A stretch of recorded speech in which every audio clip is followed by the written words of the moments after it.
Okay, Cedric, looks like we're live on my end. All righty. Are you ready? All right, 5, 4, 3, 2, and 1. This is Steve and Cedric talking to the band. I'm Steve. What's happening, Hey, Cedric? what up, what up, what up? I'm Cedric Hanson. How y'all doing? Man, we got a great show today, my man. We sure do, man. We sure do. Another one. Yes, sir. Call, tag, text somebody right now. Let them know that Steve and Cedric talking to the band is on live right now. We want you to call somebody, tag somebody, and text somebody and let them know that we're on. Yeah. If you missed any of our previous episodes, tune in to our YouTube channel, subscribe to the channel, like the videos, and make sure you hit the alert button down below so you can get a notification when we upload new videos. Cedric, where else can they find us at, bro? Oh, man, you can find us on Twitter and Instagram at Steve and Cedric talking to the number 2 band. That's Steve and Cedric talking to the number 2 band. Y'all check us out. Yeah, man. Also, we want to hear from you. Make sure you leave comments down below. Yeah, please. And while you're listening today to us live, ask questions. You know, in the comment section, shoot some questions at us, and we'll try to get them on the air. Yeah. Cedric, man, what's been happening, man? It's been this has been a full week, man. Week, man. Yeah. You know, I guess I got to start off, man, by condolences to Rance Allen, man. You know, Rance Allen, man, has been one of my favorites, man, forever, man. So I just checked out his funeral was today, man. So bless you, man. God bless you. Yeah. Big shout out to his family, and definitely in our thoughts and prayers. Man, Cedric, how them cabinets coming, man? You've been working on them kitchen cabinets, I know. Oh, my God, man. I did not realize it was such a task, man. Oh, my God, man. You're talking about from sanding. I had to look at YouTube videos, man, to figure this out, man. I had to paint sand, man. Finally, I'm almost to the end, man. So it took a while, man. It took a while. Yes, that's it did. What's up. That's what's up, man. Well, man, we're going to get ready, man, get right into this show. Yeah. I'm so excited about the guest we have today. Just a prodigy, man. This guy plays multiple instruments and plays them well. Wow. I checked out that drum solo, man. I was, oh, my God, man. This is crazy, man. Yeah. Oh, my goodness. So we're gonna have a really good conversation with him. Let's get ready to bring him on in, man. Right now. Yeah. Right now, we're gonna bring him in. Randy McGill. Yes, sir. In, baby. Yeah. Man, what's happening, man? What's up, y'all? How y'all doing, man? Man, y'all done talked me up so good, man. I was looking around like, who are y'all talking about? I was like, they can't be talking about me. Yeah, bro. Dude, you almost got up and left the seat. Man, I almost got up and left the seat. I almost hung up. Like, man, I must be on the wrong day. No, bro. You deserve all them accolades. You man. do, man. Yes, you do, man. Oh my goodness, yeah. Man. Wow. So Randy, man, what's been happening, bro? You got COVID-19, Black Lives Matter movement. Everything is happening in America right now. Yeah, but everything but gigs. Everything but gigs, man. That's the only thing. Listen, they said they are not essential. I'm like, man, but I'm blessed, man. I'm in Dallas, man, and one of the clubs I work at is one of the most prestigious jazz, like it's literally an eclectic club, ironically, and it's well known. The Freeman, man, he's a musician himself, so. He's really been watching out for not only like people like myself, but even the like local guys, because there's a lot of us here that aren't on the road. Like you're talking about like Sean Martin, Bobby Sparks, Cleon Edwards. Yeah, Dallas is, man, it's full of talent. So it's good to be in a place that it's still, in spite of everything going on, it's still taking all the safety precautions and everything, but that will allow us, to express our gift for the people as much as we can. Mm-hmm. Cool. That's cool, man. What new projects you got coming up, man? Anything happening? Well, man, my band, actually, we finished. I have a band, Randy McGill and Eclectic. It's a jazz fusion band here in Dallas. We got nominated for a couple of awards this year. One was Best Local Band. The other one was Best Jazz Artist by the Dallas Observer. So, and then we're completing our recording now. We're about 80% done. So I'm just trying to wait and see. Everybody keeps asking, where's the album dropping? Where's the album dropping? But I want to see what COVID's going to do first, so we can kind of figure this whole thing out. So I'm thinking early 2021 we're going to release. Nice. That's what's up. That's what's up. Yeah. That's nice, man. That's what's up. Yeah. So that's what's up, man. And you personally, man, what you got? You know, I know you be MD in a lot of shows. Yeah, what's happening with you, man? Man, I've been a teacher. I've been an online teacher for the last 3 months. It feels like, man, and I'm like failing at that with my daughter. No, I'm just teasing, but I'm like, oh my gosh, I'm back in school. But no, so yeah, we've got our shows with Ginuwine. Like Ginuwine, I'm the musical director for one of the bands he has. He has like 5 bands, so it's a down south band, which handles all like his south shows. Because this brother works like. Well, when the work is there, he was working like 7 times a week, you know, like almost every day of the week. Just for travel purposes and, you know, just for expenses, it makes it easier for him to be able to split it up between like 5 bands. So there's the West Coast band, there's the East Coast band, then there's the Midwest band, and then, like I said, there's the Dirty South band. I'm musical director for that one. And then there's the national band that does like all the overseas, like TV shows and stuff. And I'm auxiliary keyboardist for that. So those shows are supposed to pick up around the middle of next year. And then I've got another artist. I'm gonna make this announcement now, man. I hadn't really let anybody know yet, but I said it's the perfect time to do it, man. Dirty South band is actually going to be going out with Silk. We're going to be taking on a contract with them starting in 2021. And they're actually going to be supposed to be, I mean, it's in negotiations, so prayers up. Nice, yes. But they're supposed to be doing a tour with Silk, Drew Hill, and Day 26. So I'll get to MD the whole, I'll get to MD the whole tour, you know, so, you know, it's a blessing. Oh, yes, it man, is. I'm ready, man. Wow. I'm looking at, I'm ready to jump over Christmas, man. Y'all, we can skip Christmas, New Year's, all of that. Let's get to next year. I'm ready Wow. Black History Month. Let's get it going. Yeah. Oh my goodness, man. Wow. Yeah, so in spite of everything going on, we've been able to stay busy and stay working, and we have enough projects here. Plus, there's a couple of local friends we had here that put out projects, so you know we're in support of them as well. So shout out to the Found, shout out to Polo, shout out to Bo, shout out to Dev. You know, it's all our local guys here, man. Mike Mitchell, it's a lot of good guys here. So just being acclimated with the scene here, because I've only been here about 2 years. It's made not only my musicianship, but really like opportunities grow by leaps and bounds. So it's definitely a blessing, man. It's a blessing. Man, that's what's up. Man, Randy, you know, you have been doing a lot of work behind the scenes, man, that really a lot of people may not know of, and know of the kind of footprint you've made in this music game. You know, just talk a little bit about, you know, yourself as a musician and a producer and writer and you know, with your band Eclectic. I mean, tell people a little bit more about who you are that, you know, may not be familiar with a lot of the work you're doing behind the scenes.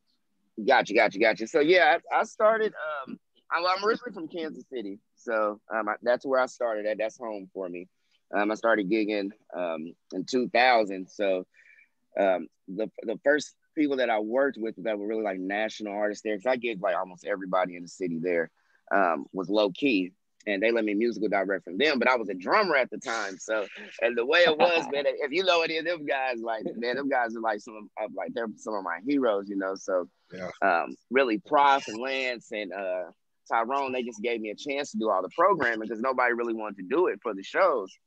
So, my friend in another band I was with, Adrian, he took me under his wing and kind of showed me how to do Logic. So I'm programming. I didn't really know what I was doing, burning computers up on shows and doing all of that. But yeah, they were patient with me and let me figure it out. And that is another well-known artist from Kansas City, Chris Calico and Tech Nine. I played drums with them as well for a few years.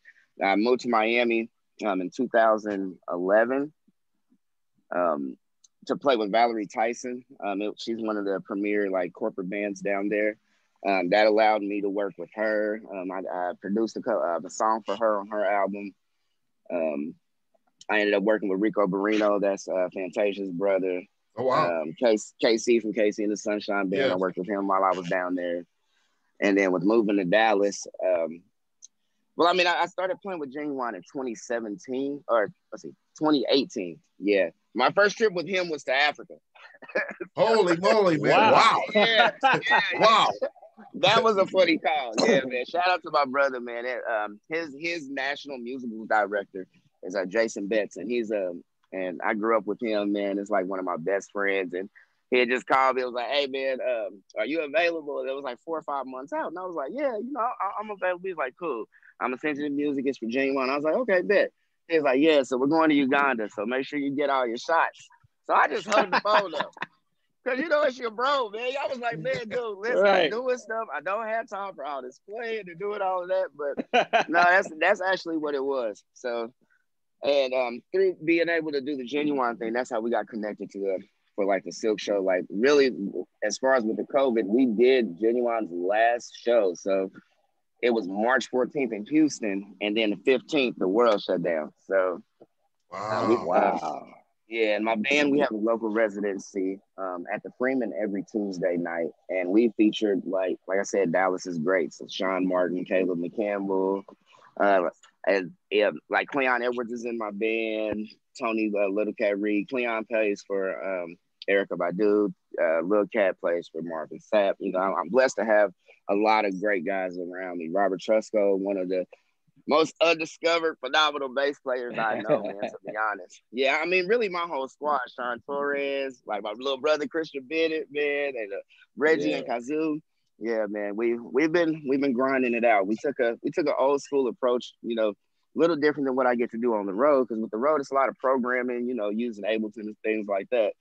But that's not how I grew up. It's not the music I grew up with. Like my mom had me dancing in the living room with like Earth, Wind and Fire. Yes, sir. Man, yes, sir. Yes, sir. Bands, yeah. Sequence, you know what I'm saying? Yeah. So I said, when I build a band, man, I want, I want to make sure that it's authentic to the sound that I'm used to. Like, and that's no knock on the technology, because we're able to do amazing things with it, stuff, especially in these last couple of years. It's just grown by leaps and bounds. But it's always good to go back to your roots. So I've got 2 drummers, man. I got 2 everything in the band. So good grief, man. It's been a great time though, man. And when you have guys that are passionate, the songs were written. All of them were written from different like emotional states for me. So that's really why I ended up calling the album or calling the band Eclectic, because that's really been the process of like this musical journey for me, man. Is I've been going everywhere, playing with a little bit of everybody. Frank Sinatra, really, to like holy moly, all the way. Yeah. Like I've covered a lot of different things, man. So it's a lot of different styles. So now let me ask you something. Randy. Is jazz your first love? Funk is my first love, man. Ooh. Yeah. Funk is my first love. Wow. But I tell you what, we're coming to jazz, or coming to Dallas. Dallas is such a heavy jazz town. I have fallen in love. She's running a quick second. Wow. But yeah. But funk, then gospel. Gospel has always been a big influence. We all started in the church. Yes, sir. Yes, we did. Yep. So that's been a big influence. But I would definitely say funk first. Randy, let me before you get started with that, so let me just ask this one question. Well, first of all, let's give a shout out to Tony Prop T. Yeah, my dude. Yeah, man. Yeah, sir. Prop. Yeah, because he's the one that introduced us. You know what I mean? Yeah. So, man, love to you, man, to Prop T, yes, man, sir. And thank you so much for putting us together. Yeah. But your style, as you mentioned before, is so eclectic, man. What goes into you? What's your process in putting a band together? What's that process like? Music, I believe it's the conduit for the spirit, for who you are on the inside. So you're playing from the inside out. So it's who you are as an individual first. And I think a lot of musicians tend to miss that, because we just live in a YouTube, social media 1-minute clip era, where it's let me show you the best thing I can do here, instead of let me show you your heart. Wow, that's big. But so for really all the songs, like I'm not a person I can sit down and be like, okay, now if I was programming a show, that's different, because they already have an outline of what they're you know, what their artistry represents. So then I'm able to just pull from the different sources of stuff that I know to put everything together. But when it's coming like for personal things, like I don't write on the fly, I write in the moment, you know. So I always find myself writing in funny times, like an airport or somebody's house, or you know what I'm saying, 4:30 in the morning. Yeah, and when it comes to the band, it's just really having musicians who not only have the ability, but they have the availability, and a lot of that availability is mental, you know, mentally available, you know, to be a student of the game. I think that's one reason why my career has been I've been able to keep evolving, you know, it's just having mentors that taught me, you know, always be a student. Once you think you know everything, you know nothing. You're done. So, Wow. Yeah. That's beautiful, man. And then keeping youth around you too, man. Because I'm telling you, coming up on this 40 is like, and I know, like my mom says, well, you keep on living, you ain't doing nothing. But I tell you, in our industry, you know, in our industry, man, it's like, you know, it's a game for the young guys. That's what we're, we keep hearing that same thing. Yeah. It is. Yeah. So having guys that, you know, you can pull off of each other, you know, they influence me with the young things, and then I'm able to take them back, you know, kind of show them some of the older stuff that, you know, maybe might not be as relevant anymore as it used to be, you know. Gotcha. So let me ask you something. How do you balance your band project, The Eclectic, with touring with different artists? Great question. Can I come back next week and answer that? Like, oh my goodness, you sound like my band member. No, I was just glad. No, really, like so that was one reason that I used the big band as well, because like that's really the case for like almost half my band. Like they're almost all traveling, right? So really my right hand man, like Christian, he's able to help me out a lot with like he can manage the band. Really, everybody in the band could run the band themselves, but it's always good to have a keyboardist because he's like, I made him the main keyboardist in my band because it just made more sense with me traveling and having to do all the other things. And man, he can hold it down. So it's just really planning and making sure I'm staying on top of that calendar. Really, that's it. You know. Wow. You know, and the good thing about touring, I'll say this real quick, is the good thing about it is once you do all the hard work of like the program and the show and all of that, it really kind of becomes monotonous of what's happening, right? There's a lot more downtime than what people think, right? We always talk with like hurry it up and wait, you know? Yeah. So I'm able to kind of like manage some things with the band while I'm out on the road. It sometimes gets me more focused on the business end because, you know, like when you're there with everybody, it's easy to just to focus on the music side, but it's the music business, you know what I'm saying? Yeah. Yeah, so it gives me time to get away and kind of really focus on that and just plan out months in advance. That helps too. Wow. Speaking, you know, this show is called Talking to the Band. You know, in country and rock, you always see bands, R&B. Let me ask you a question. Do you think it's fell by the wayside? Do you think bands are gone away forever? No, I think everything is circular. So it'll come back around. As far as the band being the artist, that's been a tough one really since R&B's been around. Like one of my favorite bands, a couple of them, like Mint Condition, The Roots, you know, these guys are like world renowned. And because they're foreign, it just, to me, and maybe I'm biased because I'm in a band, they just don't get the accolades and press that they should. But when it comes to live shows and performing, and with the music being the way it is now, with a lot of it being programmed and digital and stuff like that, I don't see the bands going away because you need the bands to create the intensity. You know, music is tension and release, right? And the one thing I will say about our music is, or at least the R&B and like hip hop of today, not our music at all, right? Like it's very the tension and release, it's created by you. So the beat is assumed. There's just a straight line of, you know, and that's cool when you ride and you know, you at the club and doing all that and dancing, that's dope. But you don't want to see that on a stage for like an hour and a half. Right. You know? Right. You know, it's hard. That's a challenge. So shout out to all the artists, like especially the younger guys that are still, you know, trying to push and maintain for the band, man, because it adds so much to a show. What would you say to younger artists, aspiring artists that's trying to break into the industry now as a band, as a musician, as a musician? Well, if you're going to, so that would be two parts. So if you're talking about for a band, delegate authority to said areas where people are skilled at. Like number one, social media is huge, right? Like, yeah, it is. And yeah. finding a way to make a presence, and I'm guilty of this. This is really the pot calling the kettle black here, but finding a way to really maintain a footprint in social media and staying active like that, because our hours are crazy. You're always learning music. You're always networking. That sometimes the social media can go by the wayside as a tool, as a marketing tool. It more just becomes like, hey, you're just sharing, talking to friends and all of that. But that's a vital part.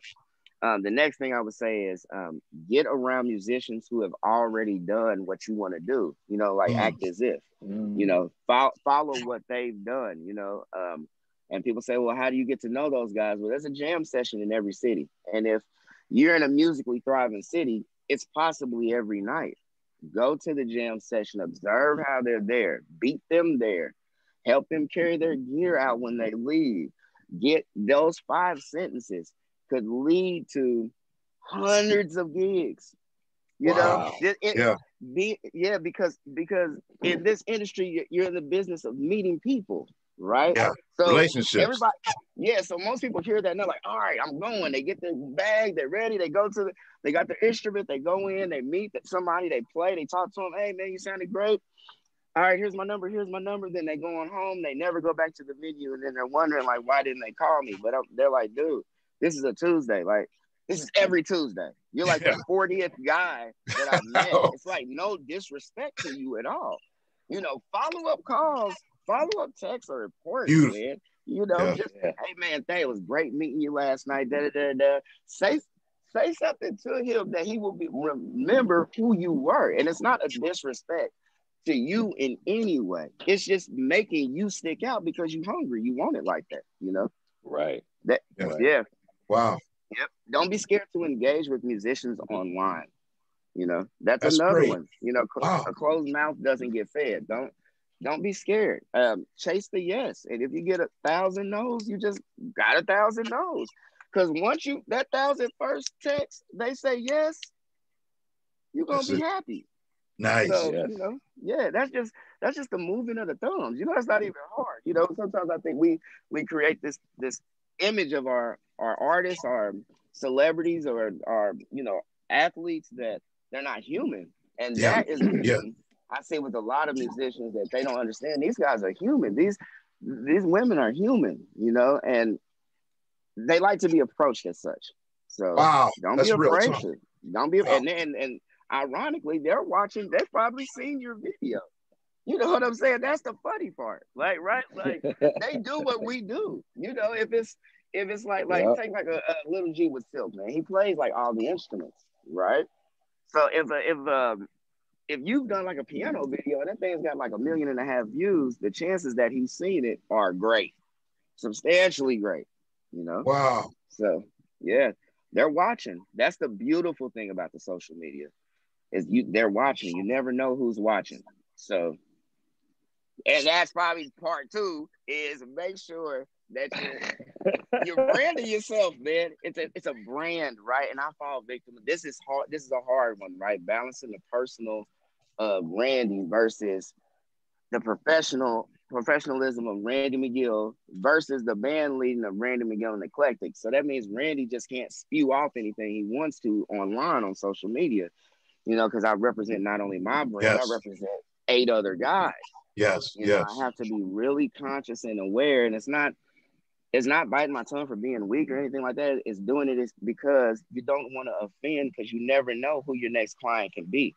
Like our business is still word of mouth. Like most of the gigs I've gotten is like, that's the funny thing. When I was in school, they were like, man, you're going to get good. You're going to go to these auditions and you're going to do this. I've had like 1 audition in my life. Really? It's always, wow.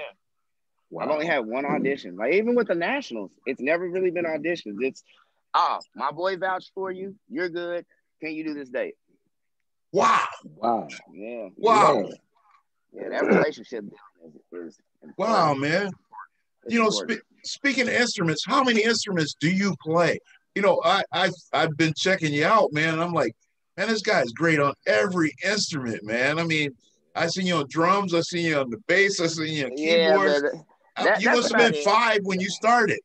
No, I was a music ed Amazing. major. I was a music ed major. And, you know, church babies, man. You know how it goes. Like my grandfather, father, and grandmother, and my mom had me in church quite a bit. You know, so I was trying to touch every instrument in there. But I would say enough to like I can play bass and enough to record. Right, it's not something that I would say that you're gonna see me out on a gig doing. But for me to get my ideas out, I can definitely do that. So I'd say probably proficiently like 3 to 4. Wow. Wow. I want to go back to the Eclectic Band. You know, you had a 2017 release. How's that Yeah, doing? Yeah, how's that? it's doing good. It actually made the Jazz World Quest CD, so that was a big accomplishment for us. Like, I did that at Miami. I used to have a drum studio in Miami, and I was always like writing songs just to practice to you know, prepare for different gigs and stuff coming up. And I ended up outsourcing a lot of the solos and stuff like that, or just a lot of musicians on the album to a lot of my friends like around the nation. You know what I'm saying? So I was able to really do that. That was all like self-produced. So once I got here and really built the band, the songs have taken on, especially the ones that we've covered that were on that project, they've taken on a life of their own. So that's why I'm really excited about getting this new project out. You know, I covered a couple of my favorite band songs. We kind of flipped them, and, you know, gave a little new spin on it. So I checked I'm out. excited. Now, us seeing you did Earth, Wind, and Fire. It was a cover there. Yeah, Man, I'm an Earth, Wind, and Fire. I love Earth, Wind, and Fire, man. Me too, man. Yeah, I thought that was a beautiful cover, man. That was beautiful. And I appreciate it, man. The thing about a group like Earth, Wind, and Fire, like really all those guys from back in that time, like Quincy Jones is another big influence on me too, is they plan and put everything in the music together so well. Yes, it's very easy for somebody else playing on top of it to kind of come in and like cloud it or be overbearing. So I just wanted to make sure it was tasteful and still maintain the essence of the song, you know, giving the song the justice it deserves. Wow. One last question I got for you, Randy. Well, I don't know if it's a question. Yeah, it is a question. You know, I was looking on your bio, and you said, I want people to experience a musician who is real enough to express the joys and pains and emotions of life through the gifts which God have given me. Can you expand on that? Expound on that? Yeah. So growing up, my childhood was a little rough when it first started. So I've experienced a little bit of everything in life, and like I said, these songs come from the heart. It's not coming from a place of brain calculated, like I'm gonna put this change here, I'm gonna do that. No, most of the music is coming from, like, I see it as colors, you know. So I just want people to be able to kind of get a glimpse into my soul and see, you know, like a little bit of everything makes up me, you know. Like some of the songs was written I was homeless. Some of the songs was written I had 4 cars outside. Some of the songs I was written I was in a beautiful marriage. Some of the times the songs was written I wasn't in a beautiful marriage. You know what I mean? So that's dope, man. Yeah, wow. Some of them were written from I'm off the road, I can't believe it. Some of them were written from I'm going on the road, I can't believe it. You know, and I just want to be able to give everybody, you know, just a glimpse inside of that, you know. And really, it's to build belief in others, man. Like, because, man, I'm telling you, to be honest, man, I'm nobody special, man. Anybody can do this, man. It's just all things come to them that believe, bro. And that's that is the thing I want to be known for as a musician. Not like, I mean, of course you want to be known like, oh, he was killing it, all that. Yes, that's obvious, but no, man, I want to be able to say that, man, this guy gave back. You know, he really lived open hand, because I wouldn't be any of these places without the mentors that, you know, came before me. And you know, one of the downfalls of social media to me is it tends to isolate all of us. And, you know, that's not conducive of building great music, man. It's the relationship part, you know. It's knowing somebody is relating to the issues that you're going through, whether good or bad, you know? Yeah. Right. Being able to put a soundtrack to those moments in your life, you know? That is huge, man. Yep. And then you being able to go out and then, you know, achieve whatever dreams you have. You know, that's really that's it. Like musicians, we're servants, man. You know, and I don't know if a lot of us look at it like that. You know, like you talk about the top guys. Like I went to a concert last night. It was recording. It was so many Grammys in the room. It was like, I'd say 50 Grammys, right? Mm-hmm. I'm talking about like Sean Martin, Mike Mitchell, Quentin Gray, R.C. Williams, like guys that like they have like the neo soul sound comes from these guys, you know. Wow. And you can go up, talk to them. They're the humblest, nicest, most genuine guys. And, you know, they reaffirm my belief in that. Like, we're servants. We give to people, you know. Man. And the monetary gifts or, you know, the good accolades that you get, that's the pouring back into us, you know, as we pour out, you know. It's easy when you're a musician and you get a gig, you like trying to hold on to it. No, I ain't giving you nothing. I ain't doing that. I ain't doing nothing. But you can't receive if your hands closed too, you know. Yes, sir.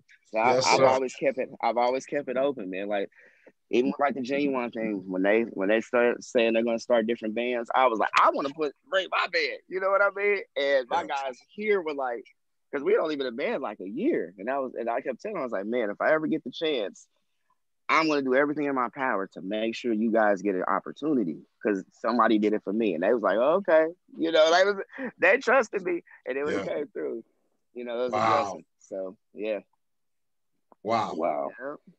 Some of our listeners want to know, how much time do you put in, man, practicing and right, really guys, so perfecting your skill? Okay, so I was just talking to my bro about this. It was like, man, this is one thing I miss about playing drums. Is like I used to be able to just drive to gigs and be like, okay, listen to the song, boom, boom, boom. This hits here, yeah, okay. Because you're just dealing in rhythms, right? And it's not that many rhythms you're gonna deal with on a gig, but since I switched over to keys, quite a bit. You know, I'd say a couple hours a day. I would, and half of that now because of gigging. The funny thing about when you're working is you can kind of slide your practice in between learning songs. Because as a keyboardist, I'm finding out you always learn songs, huh? Like, oh my gosh. So I kind of try to slide it in through that, you know, and just kind of work on exercises that don't make it feel like practicing, you know, working on musical things, making practice musical. Wow, nice. Wow. That's what's up. During this time in America, we have a very strong movement in the Black Lives Matter movement. I'm interested in knowing your thoughts on what role music can really play in encouraging and inspiring and strengthening that movement. Well, you know, if we look at history, especially the civil rights movement, like the 60s, the 70s, music was an integral part to that thing, you know. But the one thing I will say is that there was leadership that was at hand, so it could kind of, music knew where to fit in the umbrella of the movement, and that's kind of the hard part now is, at least, and this is just only my opinion, is what voice are we following? Because it seems like people want affirmation, not really information. They just want to be right. And you know, ironically, you know, these websites and, you know, the media in general plays on that. So it's kind of hard to know, okay, who is the leader? Who are we all standing behind? I think that, by the way, it's easy. This is the gift and curse with the ease of how you can release music, right? Like I said, the eclectic thing was all self-produced, right? So if you have enough money and the time to do it, you can put it out and it can hit. Like I got reviews in Germany, Australia, all of that, right? But the problem though too is oversaturation, you know? So until we have our national artists really, instead of just doing memes and quick little TikToks, we need songs of substance that people can lean on. Like, you know, like the old church songs, man. Beautiful. Everybody goes to one of them when something's going on. Yes, sir. You know? But ironically, like, that's the same thing with the civil rights movement songs. Like, Say It Loud, I'm Black and I'm Proud. Those are great songs on top of a great message. So, yeah. Wow. And I believe they tie hand in hand. I mean, that's a part of our culture. That's really been the reporter of our culture since we've been over here. You know, even with hip hop today, they're the reporters of our culture. Whether us as OGs like it or appreciate it or not, it's the truth. You know, Yeah. so it's playing more of a hand than probably what we give it credit for. You know. Wow, man. Wow. So, Man, I can just imagine you must have songs and stuff just, stored away. And you seem to be a real perfectionist, man. Like, Yeah, man. like when do you know you got that right sound, that right song, and it's time for you to release it? Yeah. When my band says stop messing with the song, no, I'm just playing. No, we were at the studio. Like I told you, we were working on the album, and my bass player was like, "Dude, look, it's good. Look, we're not doing no." But it's funny, man. It seems like, and I've heard this with a lot of other artists too. Like the songs that, like, really, the ones that I'm the most proud of came fast. Like they wrote themselves. Like that's why I said they're gifts, man. Like it was. I wasn't sitting down like, okay, I'm about to write this type of song. It's going to be this. It was just I heard it and then adding this layer to this layer to this layer, and it just came out. And that's really a good part of really the key to musicianship is, being okay with space, not trying to add too much. Like Mal said, it's not just the notes you play, it's the notes you don't. Yeah. So right. Just being, and then letting other ears get on it too. People that you respect. And you respect the work that they do, or just their ear for music, letting them hear it and getting an unbiased opinion. Who are you influenced by? Cool, man. Quincy Jones, Maurice White. Man, my man. Rod Templeton. That's Michael Jackson's writer. Yeah. Robert Glasper, Sean Yeah. Martin, RC. Like, it's funny, like the guys that, like, every time I go to a gig here, man, it's like going to like I don't even know what to call it, but because all my heroes are here, right? So wow, like, it's an amazing thing to be able to be around them. But like Sput is a big influence on me. Robert Searwright, he's a big influence on me. Ty Tribbett's whole band, especially the older band. Yeah, wow. Check. Yeah, Mike. Of course, Michael Jackson's been Ohio players. Like I said, all the old Cameo. Yeah. I gotta put Larry Plant. Yes, sir. Yes, sir. Lokey. Now, for real though, like, cause I grew up with Lokey, right? They was on the radio, like, so they are a big influence, like, even with the production, right? Like, yeah. Lance, when I started was MD for Lance challenged me to do some things that I had never. To approach music in a way that I never had been able to approach it before. So they really helped me with placement too. Yeah, it's a lot of local guys like Mark Gilmore, Karma at home. They were big influence on me. So, wow. Yeah, yep. Man, and what too, man? Like, what's on your playlist, bro? A little bit of everything, man. Like from Kirk Franklin to The Baby to Chick Corea to wow. It depends on what day you ask me. Man. I could tell. Yeah, you could tell. I tell you, if it's after a gig, it's silence. If it's silence is my main playlist. I know that's right. Yeah. Yeah, boy. If it's anytime before 2:30 or 3 until this school starts, there's gonna be some kids bop stuff, and I'm just praying we get to the destination. So that's it. Yeah.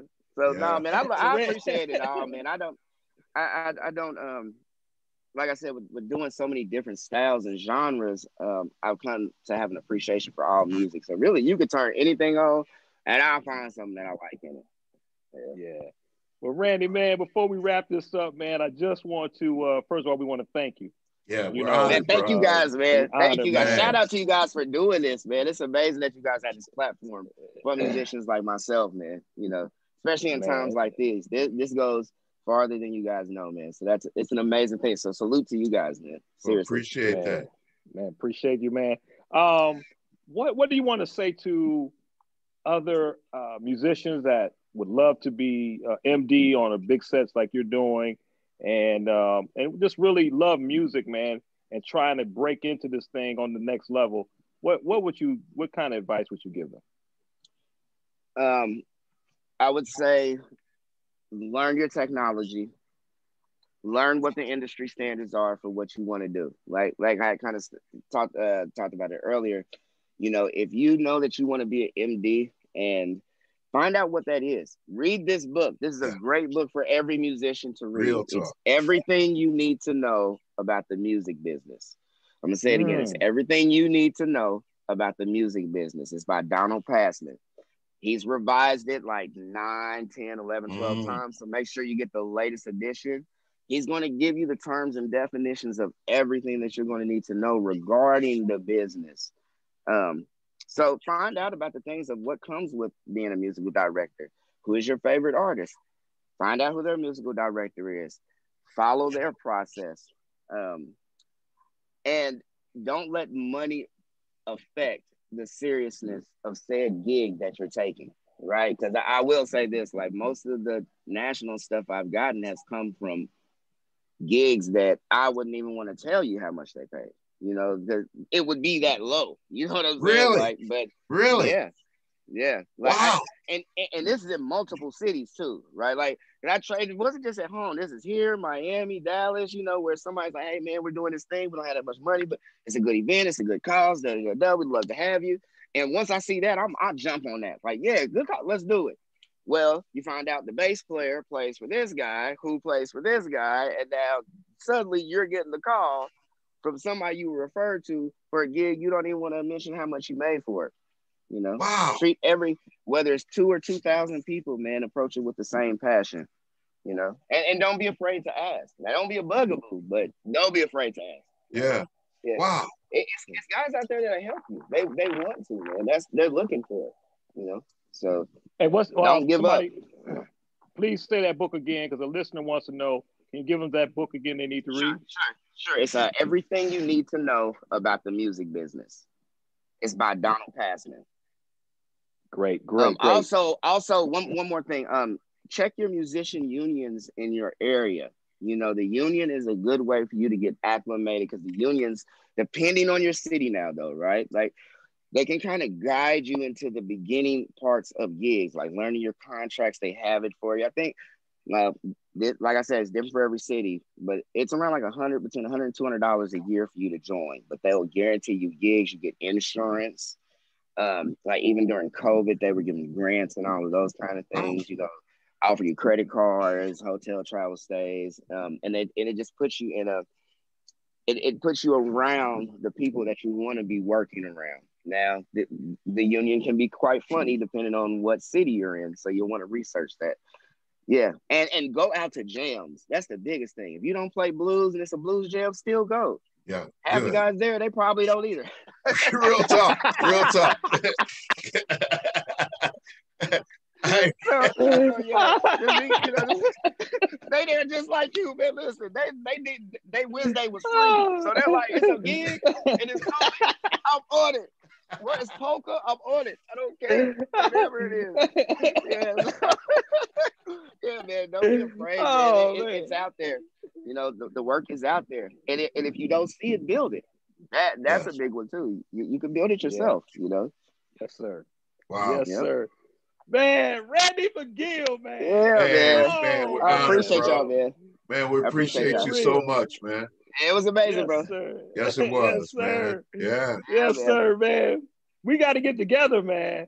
Yeah, for real, bro. And Cedric, and we all got to get together with Prop G. Yep. What's up, Prop G, baby? Yeah. I'm with it. Let me know. Man, we got to do it. Man, hey, Cedric, I'm telling you, man, this has been a great show. Great show with Randy. Yeah. We're going to wrap it up. We want to thank all of you for tuning in. I know you got some great information today from Randy, and take this information and please, man, use it to your advantage, man. Yeah. And soak it up and get that book. Yes. And I think we got a couple things we need to announce before we sign off. We got a couple of guys from here in Rockford. Oh yeah, Rockford, Illinois, playing each other tomorrow in the NFL. Yeah, Dean Lowry and James Robinson. Yeah, Green Bay Packers and Jacksonville Jaguars. Yeah, they're playing each other tomorrow. Yeah, so it's a Rockford against Rockford tomorrow, y'all. So check that one out. Make sure you check that out. Yeah, for sure, man. And Randy, again, man, much love to you, man. And thank you guys, man. Yep, man. And thanks for making that announcement, man, on our show, man. Breaking the news. Man. Yeah, man. Be looking for it, man. Be looking for us out there, bro. Man, sure will, man. Much love to you, and y'all take care. Thank everybody for tuning in. Till next time, we'll see you next week on Steven Seddick talking to the band. Peace out, y'all. Yes, sir. Peace, y'all. Peace. Later.